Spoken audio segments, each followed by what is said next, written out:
আপনি নিশ্চয়ই খেয়াল করেছেন মধু কখনোই নষ্ট হয় না। শত বছর নয়, হাজার বছর পার হলেও এটা খাবার যোগ্য থাকে। এমনকি মিশরের পিরামিডের ভেতর থেকে ৩,০০০ বছরের পুরনো মধু পাওয়া গেছে। এখনো একদম ঠিকঠাক আছে। শুনে কি বিশ্বাস হচ্ছে? কিন্তু কেন এমনটা হয়, আসল কারণটা জানলে আপনি সত্যি অবাক হয়ে যাবেন।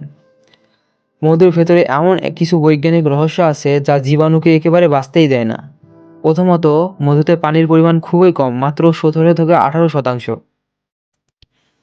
পানি না থাকলে ব্যাকটেরিয়া বা ছত্রাক কোনোভাবেই বাঁচতে পারে না। দ্বিতীয়ত, মধু নিজেই অ্যাসিডিক প্রকৃতির, যার পিএইচ প্রায় 3.5 থেকে 4.5। এত অ্যাসিডিক পরিবেশে জীবাণু টিকে থাকা অসম্ভব। এতেই শেষ নয়, মৌমাছি যখন ফুলের নেকটার থেকে মধু তৈরি করে, তখন তারা একটি বিশেষ এনজাইম যোগ করে। এই এনজাইম থেকে তৈরি হয় হাইড্রোজেন পারঅক্সাইড, যেটা জীবাণুর জন্য সরাসরি বিষের মতো কাজ করে।